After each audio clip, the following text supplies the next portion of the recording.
think you'll find, sir, that there will come a time when black people wake up and become intellectually independent enough to think for themselves, as other humans are intellectually independent enough to think for themselves. Then the black man will think like a black man, and he will feel for other black people. And this new thinking and feeling will cause black people to stick together. And then at that point, you'll have a situation where when you attack one black man, you are attacking all black men. And this type of black thinking will cause all black people to stick together.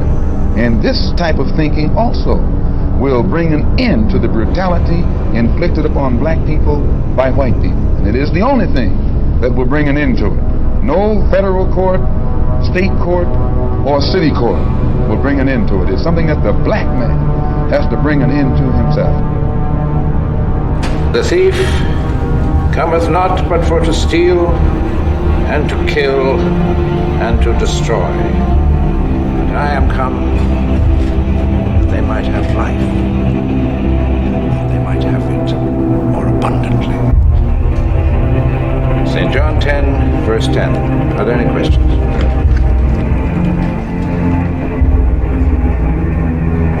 Watch it, baby. This cat is heavy on religion. I can see this has become a struggle between good and evil. Satan has a question. Yes, sir, Chaplain Gill, but since neither one of us are God, I don't think either one of us are in any position to say who's good and who's evil. Why don't you just ask your question? We were discussing the disciples. What color were they? Well, I don't think we know that for certain. But they were Hebrews, were they not? That's right. As was Jesus. Jesus was also a Hebrew. Why don't you just ask your question? What color were the original Hebrews? I have told you that we don't know that for certain. Then you can't believe for certain that Jesus was white. Just a moment. God is white. Isn't it obvious? Well, that is obvious, but we don't know if it's obvious that God is white. The Honorable Elijah Muhammad teaches us that Jesus did not have blonde hair and blue eyes. The Honorable Elijah Muhammad teaches us that the images of Jesus that are on prison walls and churches throughout the world are not historically correct, because history teaches us that Jesus was born in a region where the people had color. There's proof in the very Bible that you ask us to read in Revelation's 1st chapter, verse 14 and 15, that Jesus had hair like wool and feet the color of brass. Just what are you saying? I'm not saying anything. I'm proving to you that Jesus was not, and I might quote one of our Indian brothers, he was not a paleface. Amen. Isn't that interesting?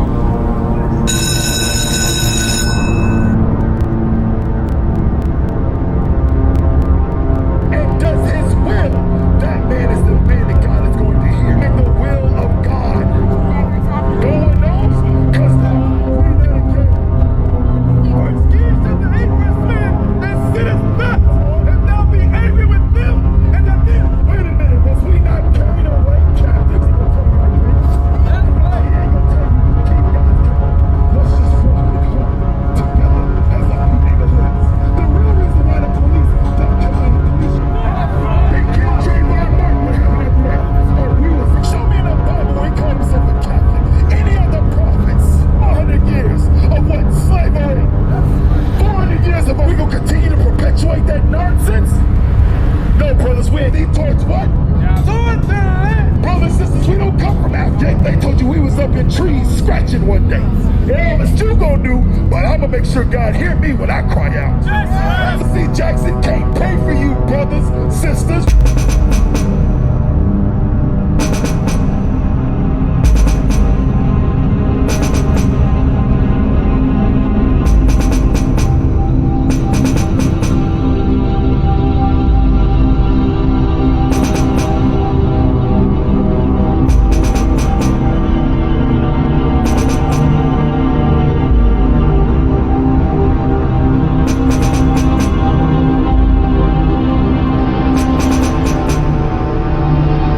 But I want to take you now back to that spot in the Caucasus Mountains because we want to fine-tune our attempt to identify Gog and Magog. It is not sufficient to say that Gog and Magog are the European Christians and European Jews. No, because amongst the European Christians and European Jews, there will be those who become Muslims, there will be those who are our friends and allies. Do not make the mistake of declaring of all Jews that they are your enemies and all Christians they are your enemies. That will be quite foolish. An American woman went to Israel and stood up in front of an Israeli bulldozer to protect a Palestinian home. And the bulldozer ran over her. The media, of course, buried it. Can you say of that woman that she is your enemy? Could you say of that woman that she is Gog and Magog, but she is white and she is American? So we would have peanuts in our heads if we make a blanket statement, all white people, or all Americans, or all Christians, all Jews. Not at all.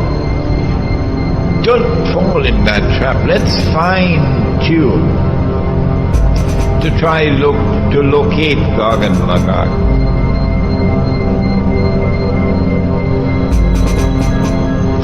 We have to go to the Caucasus Mountains. And there at the Caucasus Mountains we have to look for a people with power. There have to be a people whose power was greater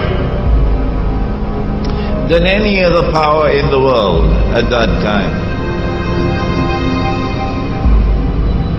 We have to look for a people who will eventually be moving from that northern area and moving towards Jerusalem.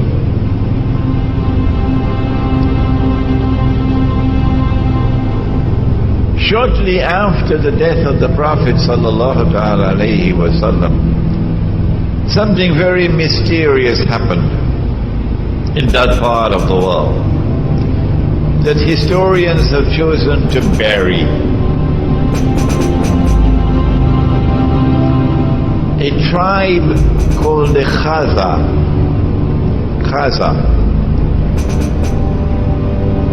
chose to embrace Judaism. And so the world witnessed for the first time the very strange phenomenon of a non-Semitic people becoming Jews. Non-Semitic becoming Jews. The genetic research is available on the internet. Anyone can study it. You had conferences, medical conferences, which were organized to study these people, their genetic composition. They had a genetic composition which was unique in all of mankind. No people in the world were like them. This is scientific research. And these people, the Khaza, chose to convert to Judaism, but they did so not for any religious reasons. They were not so much interested in the Kitab and to follow the law. They embraced Judaism for purposes of political expediency. They were sandwiched between Islam and Christianity, Byzantine Christianity, and they chose Judaism. These European Jews who have no racial, biological connection with the Banu Israel multiplied. وهم من كل حدب ينسلون. They multiplied and breeded to such an extent that today 9 in every 10 Jews in the world, 90% or more, are European Jews. They outnumber the Semitic Jews by 9 to 1 or 10 to 1. These European Jews, if you look at the list of names of Nobel Prizes for science, for literature, would you name it? You will find that these are people who far exceed the rest of mankind in their intellectual brilliance, in their academic achievements, in their scientific research.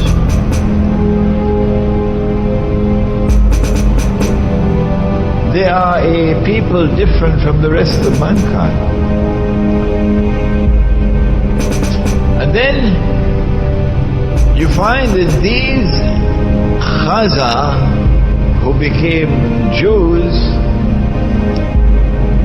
also chose to become Christians. So you have the Chazar infiltrating the camp of Judaism and infiltrating the camp of Christianity as well. And from the ranks of these Chazar Jews and Chazar Christians, the emergence of the Jewish-Christian alliance can be traced.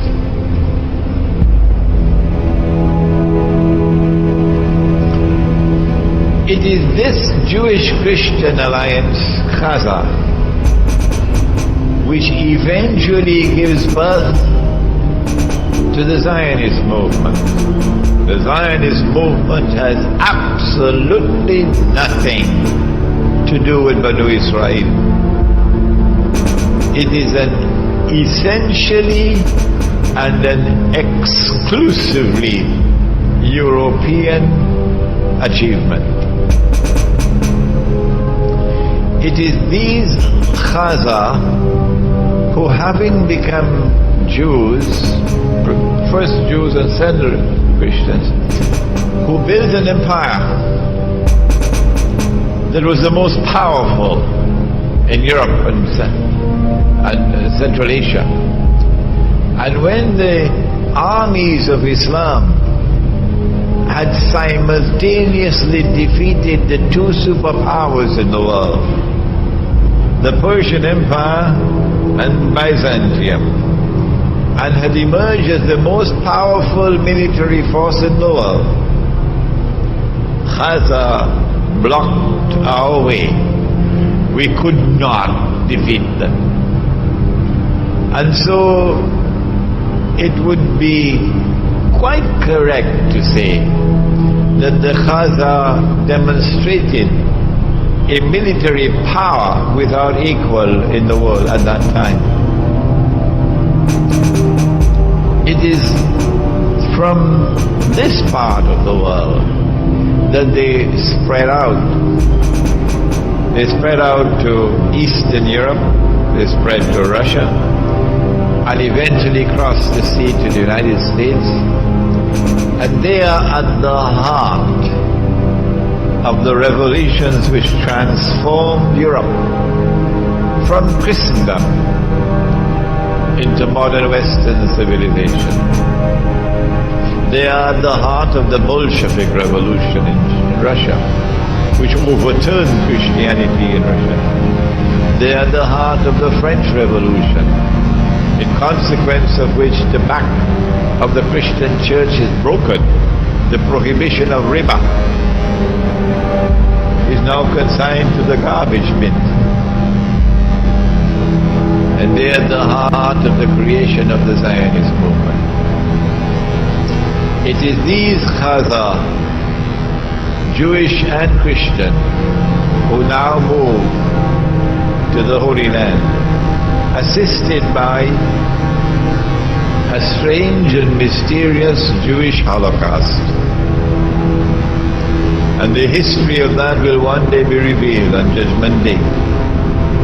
How much was their input into the Holocaust? So that you have an exodus now of these European Jews to the Holy Land. When the state of Israel comes into being, who it is who controls power in Israel? Not the Oriental Jews, the darker-skinned Jews. No, they are second-class citizens. The ones who control power in Israel are the European Jews. Are modern Jews descendants of the tribe of Judah, one of the sons of Jacob? Are European Jews really Gentiles whose ancestors converted to Judaism? The facts are clear now that most of those who call themselves Jews are not descendants of Jacob, whose name was later changed to Israel, and therefore have no claim to the land of Palestine.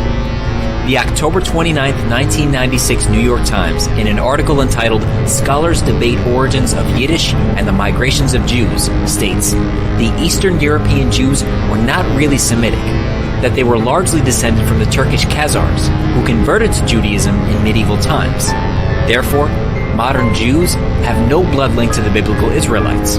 Jewish historians have established that at least 90% of all Jews come from a Turkish mix of people and are largely sourced from the Khazar kingdom. The Jewish scholar Arthur Koestler provided overwhelming evidence in his book titled The 13th Tribe, showing that in the 8th century, Khazaria, which was greatly made up of the Turkish mixed people known as Khazars, converted to their national religion of Judaism, which was based on the Babylonian Talmud. He states in his book that the Khazar Empire, which in the Dark Ages became converted to Judaism, Khazaria was finally destroyed by Genghis Khan and his Mongol hordes, but evidence indicates that the Khazars themselves migrated to Poland and formed a Western Jewish community. They eventually migrated to other places like Germany and Russia. Christian churches and the general public have been deceived. Many Jewish historians are now admitting that they are not the true Hebrews of the Bible. And how can they be returning to the land of Israel when they were never there to begin with? The goal of creating a homeland for Jews seemed like a noble pursuit in 1897, when the Zionist movement became officially established. However, their dream of returning to Palestine has become a nightmare of violence, and there is no end in sight. Worse yet, the concept that Palestine is their homeland has turned out to be a tragic mistake. These white-skinned Ashkenazi Jews are not descendants of the original Jews of Palestine. There were no white people in Africa or Palestine 2,000 years ago. The medieval Europeans assumed that Jesus Christ, his mother, and the other original Jews looked just like the Europeans, which is why you can find Jesus with blue eyes and green eyes, and why his mother has such white skin. Hey guys, the gig is up. I'm not the real Jesus. As a matter of fact, the fella's name wasn't even Jesus. He had a Hebrew name. There wasn't a letter J until a few hundred years ago. With that being said, I have fooled the whole world into the biggest sham of all time. The name and identity of the real fella has been taken over by me. There are thousands of paintings of Jesus, and they don't even come close. Jesus was the creation of the Roman Catholic Church, which served to replace the real fella, who probably looked more like Morgan Freeman. But who cares? The truth doesn't matter, as long as you pay your tithes. Gotcha. In 1976, Random House published a book that should have hit Christians like a storm, but instead they chose to ignore it. It dealt with the racial origin of the people calling themselves Jews, and whom the churches and the Jews themselves generally insist are God's chosen people. Since the late 1800s, a number of Bible scholars who were also students of history have insisted the church denominations were wrong, that instead of being Israelites, these Jews from Eastern Europe descended from Mongolians that were actually Turkish people who had adopted Judaism as their religion over 1,000 years ago and had become known as Jews. These Bible scholars were ignored or condemned and often called cultists or anti-Semites. The 13th tribe proves beyond doubt that modern Jews are not biblical Israelites. Every church member in America should insist that their pastor investigate these claims. Henry Ford, founder of the Ford Motor Company, assembled a staff of experts to research the origin of European Jews who had been entering America in large numbers since the 1880s. Ford's research cost him several millions of dollars, and in 1923, he published the results in a 4-volume work titled The International Jew. It was Henry Ford's conclusion that the Jews were not descendants of the biblical Israelites. Ford further proved that these Jews, committing all sorts of crimes while under the cover of being called chosen people of the Bible, were rapidly taking economic and political control of America. Henry Ford also claimed that the Jews had secretly gained control of most Protestant seminaries and Christian book publishing houses and had been able to remove almost all criticism of Jews from Christian literature. In summing up his findings, Henry Ford stated, "The Jews are not the chosen people, though practically the entire church has succumbed to the propaganda which declares them to be so." Ford's book caused a major uproar for a few years, but soon disappeared from colleges, universities, and public libraries and became unobtainable at any price. The churches continued to teach the lie that the Jews are God's chosen people, the children of Israel. Jewish-dominated news media began to refer to Jews always as Israelites. Anyone opposing the Jewish control of the nations was immediately branded anti-Semitic. And Jewish-dominated seminaries taught new ministers to quote Genesis 12, verse 1 through 3, and sternly warned their flocks that anyone speaking unfavorably of the Jews would be cursed by God. Jewish control of American society, politics, and religions continued to increase. In 1951, retired U.S. military intelligence officer Colonel John Beatty published a scholarly book titled Iron Curtain Over America. Colonel Beatty gave overwhelming evidence that the Eastern European Jews were actually Khazars and had no racial ancestry in Israel at all. In Colonel Beatty's book, he states that by 1951, these Jews had a stronghold on American politics, on banking and credit, on all sources of news, on the entertainment industry, on America's education system, and that they were the predominant race as judges, lawyers, doctors, and organized crime. The Jewish news media refused to review the book. Jewish book dealers refused to handle it. Christian bookstores ignored it, and only a few thousand copies were distributed. Most Americans never heard of Iron Curtain Over America. Now, because of renewed interest, both are now obtainable.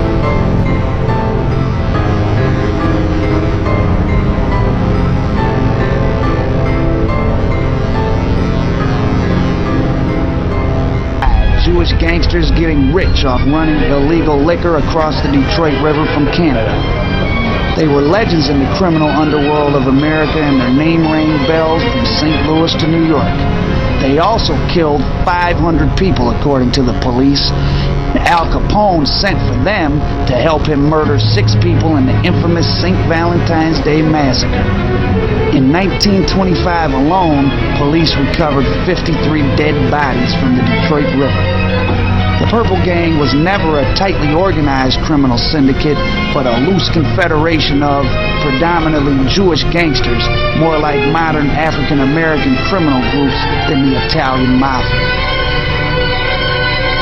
The last vestiges of the Purple Gang were finished when Harry Millman, feared Purple Gang assassin, was himself shot down at Boski's Deli, November 25th, 1937, on the corner of 12th Street and Hazelwood.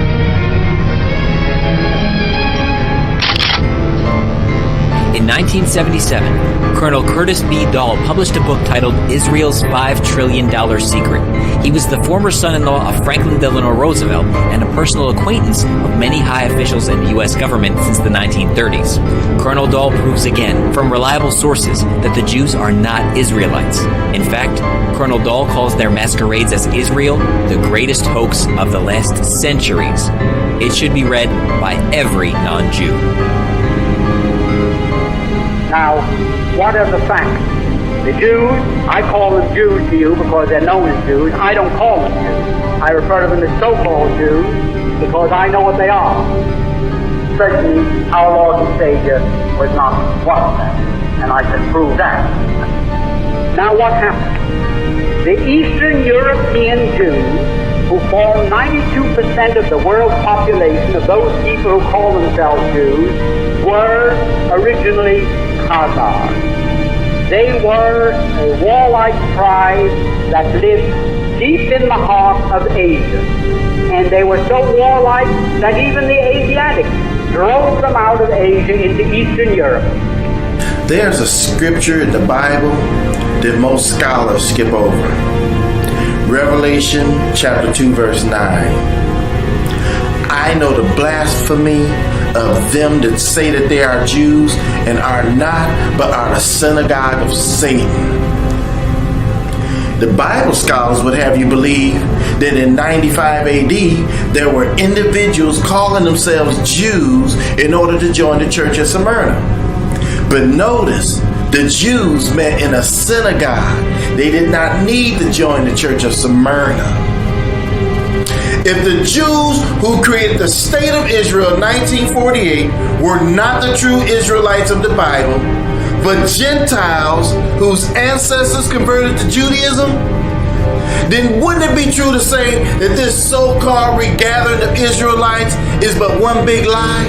And that the true Israelites, God's people, have not yet returned in these last days? Because those Jews have only assumed the identity of the true Israelites. Many Arabs today are aware that these are imposters that dwell in the land, and they want them out of Israel. Any comments on Israel? We're asking everybody today. Any comments on Israel? Tell them to get the hell out of Palestine. Ooh. Any better comments? Remember, these people are occupied, and it's their land. It's not German, it's not Poland. So where should they go? What should they do?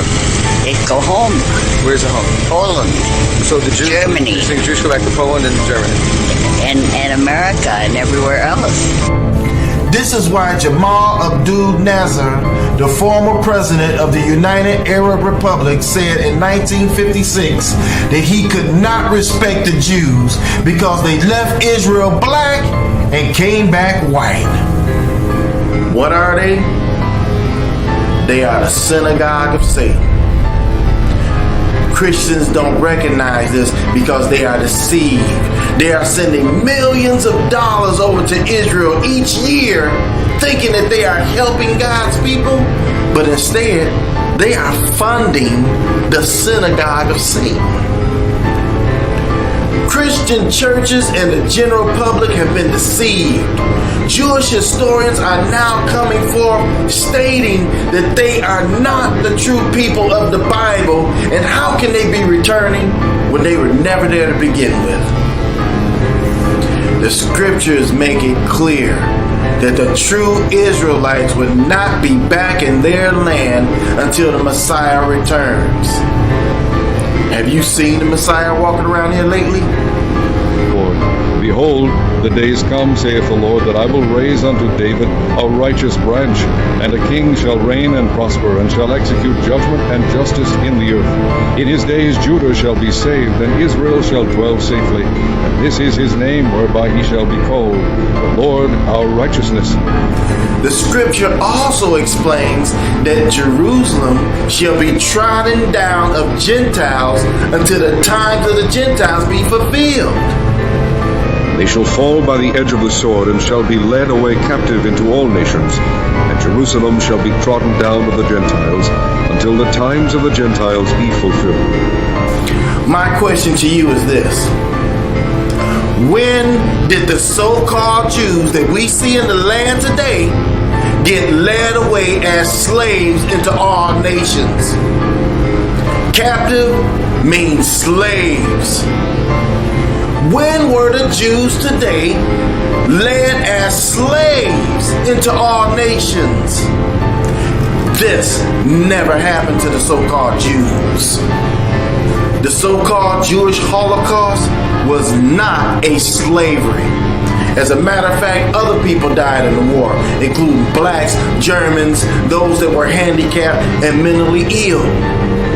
There are huge questions surrounding the 6 million figure of people that were killed in the Holocaust that's been thrown down for decades. That's another subject that needs to be researched. Research the truth about the Holocaust, and you will definitely begin to question what you thought you knew. Now I got another question for you. Didn't these so-called Jews reject the Messiah? So as a whole, the Jews do not accept Yeshua, the one that the world called Jesus, as the Messiah. And according to the scriptures, the curses of Deuteronomy 28 should be evident in their lives. But instead, they are the richest, most powerful people on the face of the earth.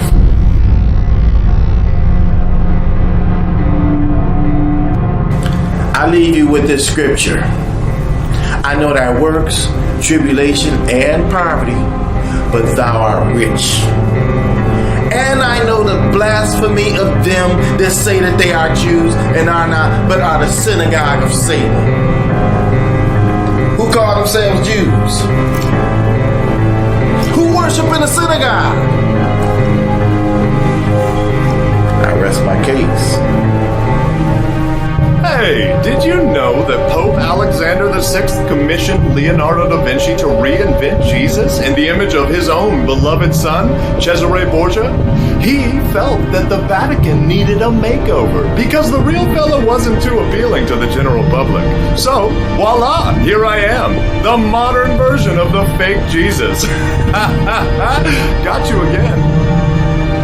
If these people were really Hebrew, Semitic Hebrew Israelite, why is there no peace in Israel? Why is Israel fighting? As a matter of fact, why is there no peace in the whole world?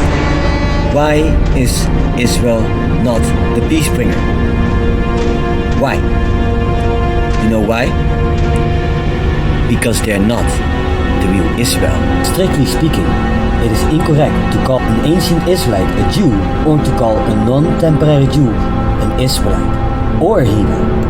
About the time then Charlemagne was crowned Emperor of the West, the eastern confines of Europe between the Caucasus and the Volga were ruled by a Jewish state known as the Khazar Empire. At the peak of its power, from the 7th to the 10th centuries AD, it played a significant part in shaping the destinies of medieval and, consequently, of modern Europe. The Byzantine Empire and historian Constantine Phorophrognitus 1913-1959 must have been well aware of this when he recorded in his treatise on court protocol that letters addressed to the Pope in Rome and similar those to the Emperor of the West had a gold seal worth 2 solidi attached to them, whereas the message to the King of Caesars displayed a seal worth these solidi. This was not flattery, but realpolitik. In the period with which we are concerned, wrote Bury, it is probably that the Khan of the Khazars was of little less importance in view of the imperial foreign policy than Charles the Great and his successors. The country of the Khazars, a people of Turkish stock, occupied a strategic key position at the vital gateway between the Black Sea and the Caspian, where the great eastern powers of the period confronted each other. It acted as a buffer, protecting Byzantium against invasions by the lusty barbarian tribesmen of the northern steppes, Bulgars, Magyars, tribesmen, Pekneks, etc., and later the Vikings and the Russians. But equally, or even more important, both from the point of view of Byzantine diplomacy and European history, is the fact that the Khazar armies effectively blocked the Arab avalanche in its most devastating early stages, and thus prevented the Muslim conquest of Eastern Europe. Professor Dunlap of Columbia University, a leading authority on the history of the Khazars, has given a concise summary of the decisive yet virtually unknown episode. The Khazar country lay across the natural line of advance of the Arabs. Within a few years of the death of Muhammad, AD 632, the armies of the Caliphate, sweeping northward through the records of two empires and carrying all before them, reached the great mountain barrier of the Caucasus. This barrier, once passed, the road lay open to the lands of Eastern Europe, and it was on the line of the Caucasus the Arab met the forces of an organized military power which effectively prevented them from extending their conquest in this direction. The wars of the Arabs and the Khazars, which lasted more than 100 years, though little known, have thus considerable historical importance. The Franks of Charles Martel on the field of Tours turned the tide of Arab invasions. At about the same time, the threat to Europe in the east was hardly less acute. The victorious Muslims were met and held by the forces of the Khazar kingdom. It can scarcely be doubted that but for the existence of the Khazars in the region north of the Caucasus, Byzantium, the bulwark of European civilization in the east, would have found itself outflanked by the Arabs, and the history of Christendom and Islam might have well been very different from what we know. It is perhaps not surprising, given these circumstances, that in 732, after a resounding Khazar victory over the Arabs, the future emperor Constantine V married the Khazar princess. In due time, their son became the emperor Leo IV, known as Leo the Khazar.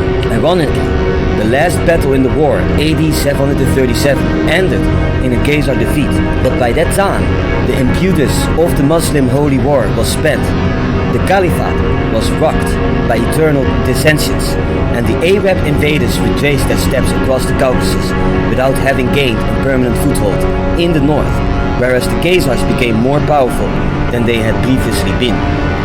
A few years later, probably AD 740, the king, his court, and the military ruling class embraced the Jewish faith, and Judaism became the state religion of the Khazars. No doubt, their contemporaries were as astonished by this decision as modern scholars were when they came across the evidence in the Arab, Byzantine, Russian, and Hebrew sources. One of the most recent comments is to be found in the work by the Hungarian Marxist historian Dr. Antal Barta. His book on the Magyar society in the 8th and 9th centuries has several chapters on the Khazars, as during most of that period the Hungarians were ruled by them. Yet their conversion to Judaism is discussed in a single paragraph. With obvious embarrassment, it reads, "Our investigations cannot go into problems pertaining to the history of ideas, but we must call the reader's attention to the matter of the Khazar kingdom's state religion. It was the Jewish faith which became the official religion of the ruling strata of society. Needless to say, the acceptance of the Jewish faith as the state religion of an ethnically non-Jewish people could be the subject of interesting speculations. We shall, however, confine ourselves to the remark that this official conversion, in defiance of Christian proselytizing by Byzantium, the Muslims' influence from the east, and in spite of the political pressure of these two powers, to a religion which had no support from any political power but was persecuted by nearly all, has come as a surprise to all historians concerned with the Khazars, and cannot be considered as accidental, but must be regarded as a sign of the independent policy pursued by that kingdom, which leaves us only slightly more bewildered than before. Yet, whereas the sources differ in minor detail, the major facts are beyond dispute. What is in dispute is the fate of the Jewish Khazars after the destruction of their empire in the 12th or 13th century. On this problem, the sources are scant, but various late medieval Khazar settlements are mentioned in the Crimea, in the Ukraine, in Hungary, Poland, and Lithuania. The general picture that emerges from these fragmentary pieces of information is that of a migration of Khazar tribes and communities into those regions of Eastern Europe, mainly Russia and Poland, where at the dawn of the modern age, the greatest concentrations of Jews were found. This has led several historians to conjecture that a substantial part, and perhaps the majority of Eastern Jews, and hence the world, Jewry, might be of Khazar and not of Semitic origin. The far-reaching implications of this hypothesis may explain the great caution exercised by historians in approaching this subject, if they do not avoid it altogether. Thus, in the 1973 edition of the Encyclopedia Judaica, the article Khazars is signed by Dunlop, but there is a separate section dealing with Khazar's Jews after the fall of the kingdom, signed by the editors, and written with the obvious intent to avoid upsetting beliefs in the dogma of the chosen race. The Turkish-speaking Karaites, a fundamentalist Jewish sect of the Crimea, Poland, and elsewhere, have affirmed a connection with the Khazars, which is perhaps confirmed by evidence from folklore and anthropology, as well as language. There seems to be a considerable amount of evidence attesting to the continued presence in Europe of descendants of the Khazars. How important, in quantitative terms, is that presence of the Caucasian sons of Japhet in the tents of Shem? One of the most radical propounders of the hypothesis concerning the Khazar origins of Jewry is the professor of medieval Jewish history at Tel Aviv University, A.N. Poliak. His book, Khazaria in Hebrew, was published in 1944 in Tel Aviv, and a second edition in 1951. In his introduction, he writes that the facts demand a new approach both to the problem of the relations between the Khazar Jewry and other Jewish communities, and to the question of how far we can go in regarding this Khazar Jewry as the nucleus of the large Jewish settlement in Eastern Europe. The descendants of this settlement, those who stayed where they were, those who emigrated to the United States and to other countries, and those who went to Israel, constitute now the large majority of the world Jewry. This was written before the full extent of the Holocaust was known. But that does not alter the fact that the large majority of surviving Jews in the world is of Eastern European and thus perhaps mainly of Khazar origin. If so, this would mean that their ancestors came not from the Jordan but from the Volga, not from Canaan but from the Caucasus, once believed to be the cradle of the Aryan race, and that genetically they are more closely related to the Hun, the Uyghur and the Magyar tribes than to the seed of Abram, Isaac and Jacob. Should this turn out to be the case, then the term anti-Semitism would become void of meaning based on a misapprehension shared by both the killers and their victims. The story of the Khazar Empire, as it slowly emerges from the past, begins to look like the cruelest hoax which history has ever perpetrated.